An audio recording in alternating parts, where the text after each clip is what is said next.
Hello বন্ধুরা, good morning. সবাই কেমন আছো? আশা করি সবাই ভালো আছো। আমার নতুন একটা ব্লগে সবাইকে অনেক অনেক তো আজকের ব্লগটা শুরু করতে স্কুল থেকে ভিডিওটা করছি, ঠিক আছে। তারপরে কিন্তু সন্ধ্যার সময় হঠাৎ প্ল্যান হয়েছে যে শাশুড়ি মা যেহেতু বাড়িতে নাই, মানে সব কিছু আসলো, তরকারিও সব কিছু আসলো, তো হঠাৎ একটু ডাইল আসলো দেখা চিন্তা করলাম যে কি করা যায় তোমরা দেখলে বুঝতে পারতেছো কতটুক চাল আর ডাইল।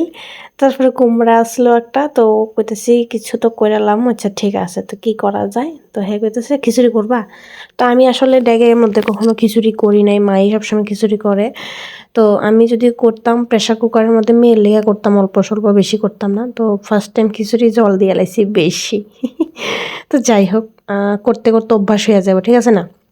তো কিভাবে আমি খিচুড়িটা বয়েছি এটা তোমরা একটু শেয়ার করলাম। আমি খিচুড়ির মধ্যে কুমড়া আলু সব আগে দিয়ে লাইছি, যেহেতু আতপ চাল আর ডাইলও সিদ্ধ হয়ে যাবো জানি, এই কারণে একসাথেই দিয়ে লাইছি।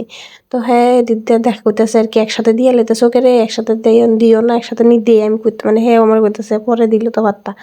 আমি ডাইল একটু সিদ্ধ হইলে কুমড়াটা পরে দিতা। আর আমি আছে না সব একসাথে দিয়ে লাইছি। তো হ্যাঁ করতেছিলাম নাকি উড়ে লাইতাম, হ্যাঁ দিয়ে লাইছো জন দিয়ে লাইছো, দেখি কিতা হয়। তো ধন্যবাদ ও রাখছি দেখছো। তারপরে কিন্তু হ্যাঁ সোমবারটা দিছে, সোমবার কিন্তু আমি দিছি না, আমি কিন্তু কুমড়া টুমড়া সব কিছু উড়াই দিয়ে দিছি।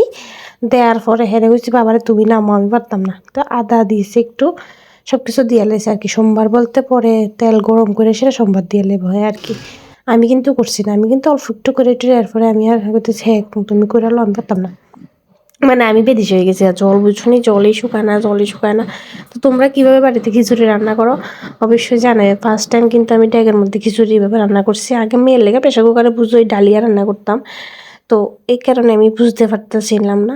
তার কারোরে জিগেছিলাম না, নিজে যেরকম যেরকম। আর জল বিশেষ করে সব কিছু ঠিক আছে, জলটা একটু বেশি হয়ে গেছে। তো হ্যাঁ দেখো, আর খিচুড়িটা দেখে বুঝতে পারতেছো আসলে ভালোই, দেখতে তো ভালোই লাগতেছে, ঠিক না। আর সত্যি কইতেছি খাইতেও টেস্ট হয়েছে, বাট একটু পাতলা হয়ে গেছে বুঝছো। তো যাই হোক, হ্যাঁ গেছি আর কে করতেছে ভালো হয়েছে সেরা হয়েছে। তো যাই হোক, খিচুড়ি খেতে খেতে ব্লগটা এখানে শেষ করতেছি। সবাই ভালো থাকবা আর সুস্থ থাকবা, ফিরে আইতেছি নতুন একটা ব্লগ নিয়ে। তো অবশ্যই তোমাদের কাছে ব্লগটি কেমন লাগে একটু কমেন্টের মধ্যে জানাইও, ঠিক আছে। টাটা।